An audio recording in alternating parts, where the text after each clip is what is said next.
پہ ہاتھ رکھا، آسمان کی طرف نظر کر کے کہا اللہ عمر پر رحم فرمانا، لگتا یہ ہے کہ عمر اس دنیا میں موجود نہیں ہے۔ بیٹا کہتا ہے میں نے آپ کو کہا کہ بھیڑیا بکری کھا گیا ہے، آپ عمر کے بارے میں کہہ رہے ہیں امیر المؤمنین ہے۔ ظاہر ہے ذرائع ابلاغ تو اتنے تھے نہیں، ایسا تو تھا نہیں کہ ایک کلک کے اوپر یہاں کی خبر سینکڑوں میل دور چلی گئی۔ کہا کہ میں آپ کو بتا رہا ہوں کہ بکری کھا گیا بھیڑیا، آپ کہتے ہیں کہ عمر موجود نہیں۔ کہا بیٹا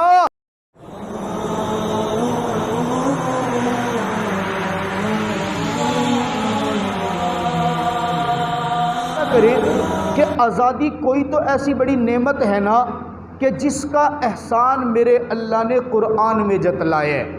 اللہ رب العزت نے قرآن پاک میں بے شمار احکامات عطا کیے ہیں، بے شمار نعمتیں عطا کیے ہیں، بے شمار احسانات امت پر کیے ہیں، لیکن احسان چند ایک مقام پر جتلایا ہے۔ ایک مرتبہ احسان جتلایا لقد من اللہ علی المؤمنین اذ بعث فیہم رسولا، اس موقع پر احسان جتلایا، پوری کائنات کو متوجہ کر کے کہا کہ اے کائنات، اے میری مخلوق، میں نے تمہیں اپنا وہ محبوب عطا کیا ہے کہ جس کی خاطر میں نے اس پوری دنیا کو بنایا، ان کی بعثت کے وقت میرے اللہ نے احسان جتلایا ہے۔ تو ظاہر ہے آپ علیہ السلام کی ذات، آپ علیہ السلام کا وجود، آپ علیہ السلام کی نبوت یہ اتنی عظیم تھی کہ اس پر احسان جتلانا بنتا تھا۔ میرے اللہ نے احسان جتلایا۔ اس کے بعد موسیٰ علیہ السلام بنی اسرائیل کی قوم کو جب میرے اللہ نے فرعون کے ظلم سے نجات دی ہے نا، اور فرعون کے غلامی سے نجات عطا کی ہے، تب اللہ رب العزت نے احسان جتلایا وَلَقَدْ بَوَّأْنَا بَنِي إِسْرَائِيلَ مُبَوَّأَ صِدْقٍ۔ تو گویا غلامی کی لعنت اور آزادی کی نعمت کتنی بڑی ہے، آپ اس چیز کا اندازہ اس بات سے لگا سکتے ہیں کہ میرا اللہ اس بارے میں احسان جتلا رہے ہیں۔ اور غلامی کتنی بڑی ایک داغ تھا کہ جس کو حاصل کرنے کے لیے رمضان کے مہینے میں 27ویں شب کے اندر 14 اگست 1947 کو 20 لاکھ مسلمانوں نے اپنی جانوں کا نذرانہ پیش کیا۔ یہ بات کہنا بڑا آسان ہوتا ہے، کتنی مائیں ایسی ہوں گی جنہوں نے اپنا لال اس وطن عزیز کو حاصل کرنے کے لیے قربان کر دیا، کتنی بیویاں ایسی ہوں گی جنہوں نے اپنے سر کے تاج اور اپنے سہاگ کو اس وطن عزیز کو حاصل کرنے کے لیے قربان کر دیا، کتنے باپ ایسے ہوں گے جنہوں نے اپنے نوجوان، اپنے لختے جگر کو اس وطن عزیز کی بنیادوں کے اندر ذبح کرا دیا۔ آپ یقین کریں کہ اگر تاریخ اسلام کا مطالعہ کیا جائے نا تو بدن کے رونگٹے کھڑے ہو جاتے ہیں کہ اسلام کی بنیادوں میں کس طرح قربانیاں دی گئی۔ بالکل اسی طرح تاریخ پاکستان کا اگر مطالعہ کیا جائے تو بدن کے رونگٹے کھڑے ہو جاتے ہیں اور انسان حیران ہو جاتا ہے کہ کس انداز سے اس وطن عزیز کو حاصل کرنے کے لیے قربانیاں دی گئی ہیں۔ اور نعرہ کیا تھا؟ صرف ایک ہی نعرہ تھا کہ پاکستان کا مطلب کیا؟ لا الہ الا اللہ۔ ہم اس پاکستان کو، قائد اعظم کی مشہور تقریر ہے نا کہ اس نے کہا تھا، قائد اعظم محمد علی جناح نے، کہ ہم یہ خطہ اس لیے حاصل نہیں کر رہے کہ ہمیں زمین کا ایک ٹکڑا مل جائے، بلکہ ہم نے یہ خطہ اس لیے حاصل کیا کہ ہم اس خطے کے اندر اسلام کے قوانین نافذ کریں، ہم اسلام کے مطابق زندگی گزاریں، ہم اسلامی قوانین کو نافذ کر کے اسلام کا بول بالا ہو۔ میرا رب فرماتا ہے جب کسی قوم کو زمین کے اوپر قوت ملتی ہے، طاقت ملتی ہے، اقتدار ملتا ہے، اس کو اس کا کوئی قانون بنانے کی میرا اللہ قدرت دیتا ہے۔ وہ قانون کون سا سب سے پہلے بناتا ہے؟ رب کا قرآن کہتا ہے الذین ان مکناہم فی الارض، جن کو زمین کے اندر قوت ملے، کسی ادارے کے اوپر قوت ملے، کسی خطے کے اوپر مقام ملے، سب سے پہلا کام ان کا ہوتا ہے اقاموا الصلاۃ، نماز کو قائم کرنے کا حکم دیا جاتا ہے۔ آپ یقین کریں، میں نے آپ کو گزشتہ جمعہ یا شاید اس سے پچھلے جمعے بتایا تھا، آپ علیہ السلام جب دنیا سے گئے ہیں تو میرے آقا نے 9 لاکھ مربع میل پر اسلام کا پرچم لہرایا تھا۔ آپ علیہ السلام کے بعد جناب ابوبکر صدیق رضی اللہ تعالیٰ عنہ آئے، خلافت کی 2 سال کم و پیش عرصہ ہے، 2 لاکھ مربع میل اضافہ کیا، ٹوٹل 11 لاکھ مربع میل پر اسلام کا پرچم لہرایا ہے۔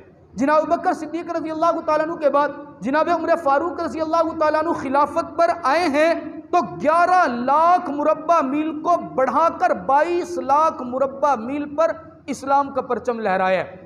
ٹوٹل خلفائے راشدین کا جو زمانہ ہے، حضرت ابوبکر صدیق رضی اللہ تعالیٰ عنہ، حضرت عمر فاروق رضی اللہ تعالیٰ عنہ، حضرت عثمان غنی رضی اللہ تعالیٰ عنہ، حضرت علی رضی اللہ، 4 خلیفہ ہیں۔ خلفائے راشدین کی جو خلافت کا زمانہ ہے وہ کم و بیش 30 سال کا عرصہ بنتا ہے۔ توجہ کرنا، 30 سال کا عرصہ بنتا ہے ہر خلیفہ، چاروں خلیفہ کے زمانہ، اور ایک بھی خلیفہ ایسا نہیں ہے جو خلافت کی مسند پر آیا ہو پھر ان کو نعوذ باللہ خلافت سے معزول کیا ہو، پھر کچھ عرصے کے بعد دوبارہ ان کو خلافت ملی ہو، ایسا ایک بھی خلیفہ نہیں ہے۔ جو بھی خلیفہ مسند خلافت پہ آیا اپنی زندگی کے آخری لمحات تک وہ خلیفہ رہا ہے۔ مسند خلافت سے اسی وقت اترا کہ مسند خلافت سے ان کا جنازہ ان کی قبر کے پاس لے جایا گیا۔ ابوبکر صدیق رضی اللہ تعالیٰ عنہ خلافت کب ختم ہو رہی ہے؟ جب دنیا سے جا رہے ہیں۔ جناب عمر فاروق رضی اللہ تعالیٰ عنہ کی خلافت کب ختم ہو رہی ہے؟ جب شہادت کے رتبے پہ فائز ہو رہے ہیں۔ حضرت عثمان غنی رضی اللہ تعالیٰ عنہ کی خلافت کب ختم ہو رہی ہے؟ جب شہادت کا تمغہ مل رہے۔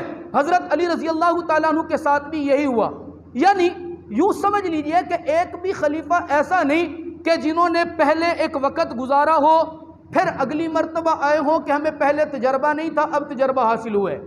30 سال خلافت کے زمانے میں 44 لاکھ مربع میل پر اسلام کا پرچم لہرایا ہے۔ کیوں لہرایا؟ اس لیے کہ وہ جو قرآن پاک نے، احادیث مبارکہ نے اصول بیان کیے تھے، الذین ان مکناہم فی الارض، زمین کے اوپر قدرت ملے گی، زمین کے اوپر جس وقت طاقت ملے گی، سب سے پہلے نماز کو قائم کیا جائے گا، پھر زکوٰۃ کو ادا کیا جائے گا۔ نماز اور زکوٰۃ کو ادا کرنے کے بعد تأمرون بالمعروف وتنہون عن المنکر، لوگوں کو نیکی کے کاموں کا حکم دیا جائے گا اور برائیوں سے روکا جائے گا۔ یہ اسلام ہمیں سکھا رہے۔ اب آپ دیکھیے 74 سال 75 سال پاکستان کو آزاد ہوئے ہو گئے، اللہ رب العزت نے ہمارے اوپر احسان کیا، غلامی سے نکال کر ہم نے تو سانس بھی آزادی کے اندر لی ہے۔ قربانی جنہوں نے دی ہے ہم نے تو الحمدللہ سانس بھی آزادی کے اندر لیا۔ ہمارے آباء و اجداد نے قربانیاں دی، مقصد صرف ایک تھا، اس وطن عزیز کے اندر اسلام کا بول بالا ہو، اسلام کی آبیاری ہو، اسلام کے قوانین نافذ ہوں۔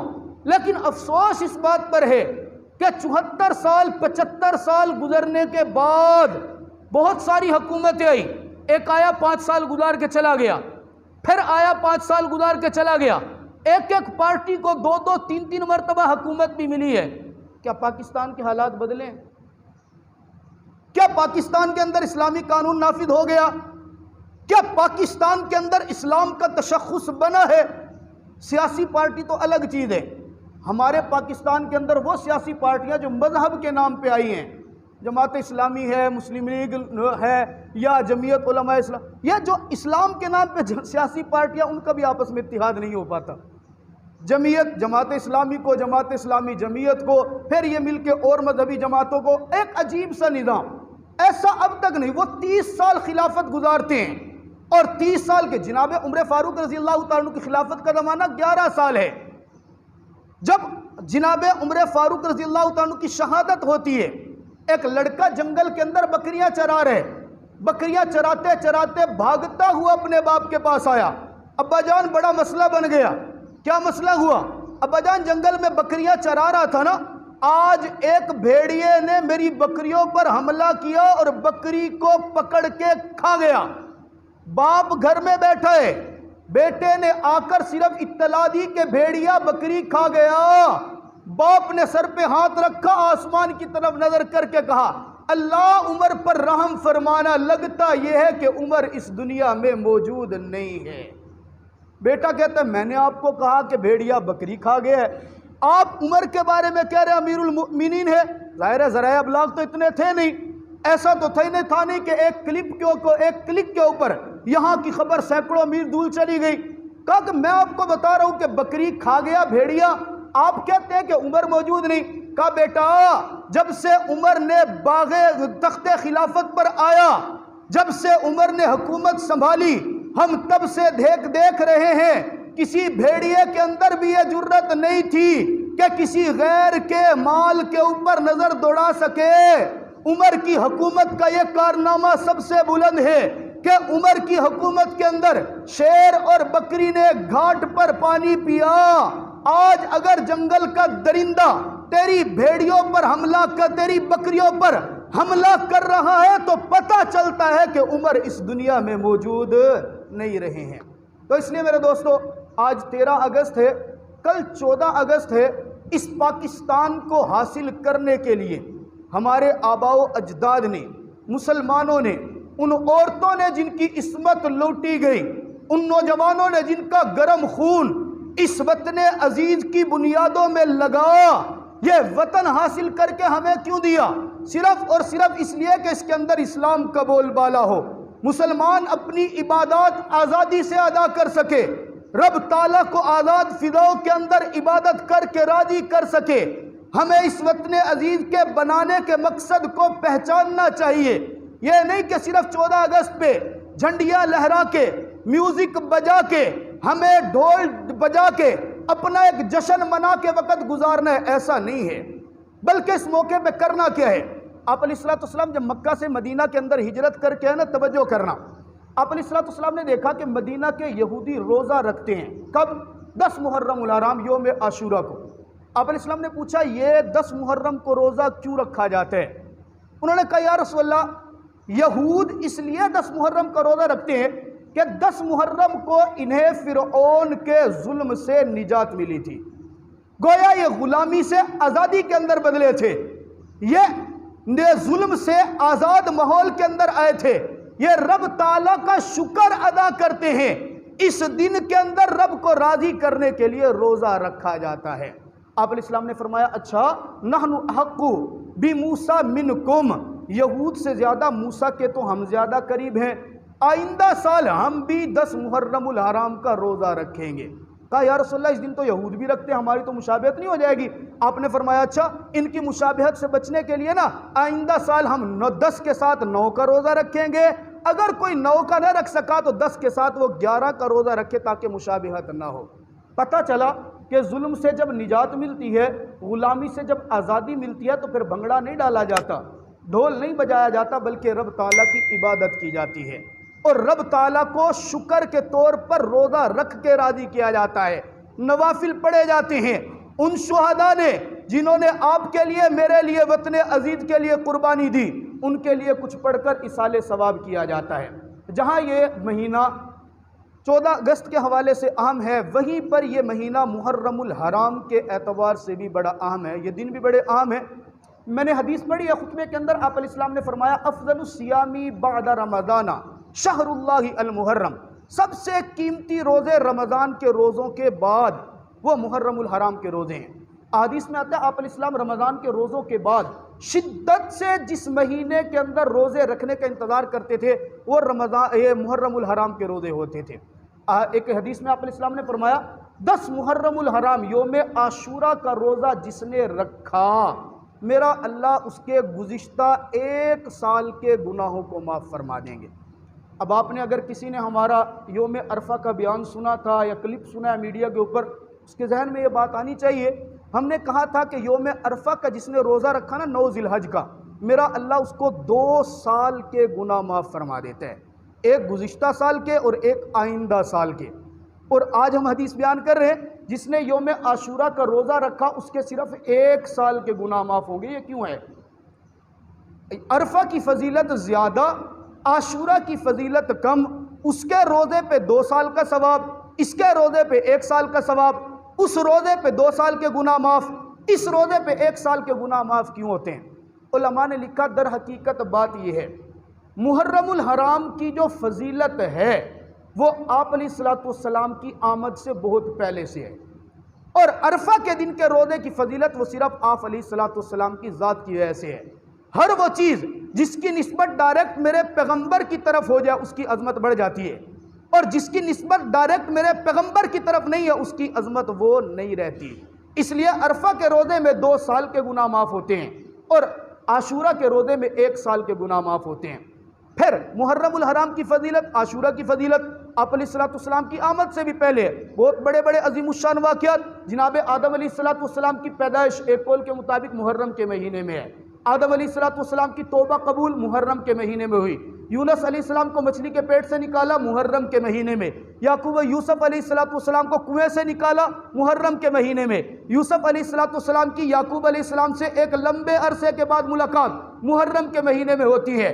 اور محرم الحرام ہی کے اندر ایک صحیح روایت کے مطابق یہی محرم کا مہینہ ہوگا جس کے اندر قیامت واقع ہوگی۔ بہرحال بعض لوگ کہتے ہیں محرم کی فضیلت اس وجہ سے ہے کہ اس کے اندر جناب امام حسین رضی اللہ تعالیٰ کی شہادت ہوئی۔ نہیں، محرم حضرت حسین، امام حسین رضی اللہ تعالیٰ بہت بڑی عظیم ہستی ہیں، ہماری آنکھوں کا نور ہیں، ہمارے ایمان کا حصہ ہیں، جنتی نوجوانوں کے سردار ہیں، لیکن علماء فرماتے ہیں ان کی شہادت کی ایک فضیلت یہ ہے کہ وہ شہادت محرم الحرام کے مہینے میں ہو رہی ہے۔ بہرحال ان کا مقام، ان کی عظمت، ان کی شان انشاءاللہ العزیز اگلے جمعے آپ حضرات کے سامنے بیان کریں گے۔ ایک مسئلہ یوم عاشورہ کے حوالے سے ذہن میں رکھیں، مشکات شریف کے اندر روایت ہے 10 محرم الحرام کو جس شخص نے اپنے گھر والوں پر اپنی وسعت کے مطابق خرچ کرنے میں اضافہ فرمایا، میرا اللہ اس کی روزی میں سال بھر کی روزی میں اضافہ فرما دیتے ہیں۔ مثال کے طور پہ عام دنوں میں آپ اپنے گھر کے اندر 1 سالن بناتے ہیں تو 10 محرم کو 2 بنا لیں۔ عام دنوں میں آپ صرف سالن بناتے ہیں، میٹھا نہیں بناتے، 10 محرم کو ذرا سالن کے ساتھ میٹھا بھی بنا لیں۔ اپنے بیوی بچوں پر، اپنے گھر والوں پر آپ وسعت کریں کھانے میں، اللہ رب العزت آپ کی سال بھر کی روزی کے اندر اضافہ فرما دیتے ہیں۔ بے شمار علماء نے اس کے اوپر تحقیق کی، تجربے کیے، وقت نہیں ہے میں آپ کو واقعات سناتا۔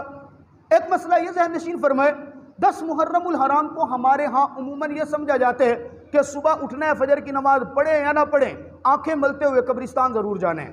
بہت سارے لوگ قبرستان جاتے ہیں، شریعت میں اس کی کوئی اصل نہیں ہے کہ آپ نے 10 محرم الحرام کو لازمی قبرستان جانا ہے۔ قبرستان جانا ویسے بہت اچھی بات ہے، آپ کے والدین دنیا سے چلے گئے، ان کی قبر پہ جانا باعث ثواب ہے، ان کے لیے اصال ثواب کرنا باعث ثواب ہے۔ آپ ویسے قبرستان جائیں، یہ نصیحت کے لیے ہوتا ہے، موت یاد آتی ہے، انسان نیکی کی طرف رغبت کرتا ہے، لیکن خاص متعین کر لینا کہ 10 محرم کو ہی جانا ہے، یہ ٹھیک نہیں ہے۔ ہماری عادت ہے جب خاص طور پہ رات کو تیز بارش ہے، جس طرح ہم اپنے گھر کے کام ساری چیزوں کو دیکھتے ہیں، تو صبح اٹھ کے کوشش کرنی چاہیے ایک مسلمان ہونے کے ناطے کہ آپ قبرستان ضرور جائیں۔ ہم اکثر یہ پچھلے دنوں جو تیز بارشیں آئی ہیں، میں کئی مرتبہ بارش کے بعد صبح قبرستان گیا ہوں، بلکہ ہم اپنے ادارے کے بڑے بڑے لڑکوں کو بھی وہاں لے کے گئے ہیں۔ کئی دوستوں کو وہاں پہ فون کیا، جی آپ کے بھائی کی جو قبر ہے اس کی حالت ٹھیک نہیں ہے، آپ ذرا آ کے اس کو دیکھ لیں۔ آپ کی والدہ کی جو قبر ہے اس کی حالت ٹھیک نہیں ہے بارش کی وجہ سے، اس کو دیکھ لیں۔ تو یہ چیزیں ویسے ہی ہمارے لیے ضروری ہیں، خاص 10 محرم کو اس کے لیے منتخب کرنا یہ ضروری بات نہیں ہے۔ بعض لوگ قبرستان جاتے ہیں تو یوں کرتے ہیں، دال لے کے جاتے ہیں یا قبر کے اوپر مخصوص پانی کا ایک برتن رکھ دیتے ہیں یا پانی ڈالتے ہیں۔ پوچھا جائے تو یہ کیا کریں گے؟ تو پرندے کھائیں گے جی، ہم پرندوں کے لیے رکھ رہے ہیں۔ یاد رکھیے گا، صدقہ خیرات یہ فقراء کا حق ہے، یہ آپ کے اور میرے ذمے نہیں ہے کہ پرندے کے لیے ہم نے دال ڈالنی ہے یا پرندے کے لیے ہم نے گوشت ڈالنا ہے، یہ ٹھیک نہیں ہے، شریعت میں اس کی کوئی اصل نہیں ہے۔ ہمارے ذمے ہے صدقات کرے، خیرات کرے، لیکن وہ ان کو مستحقین تک پہنچائیں۔ اللہ تعالیٰ آپ کو اور مجھے سمجھنے کی توفیق عطا فرمائے۔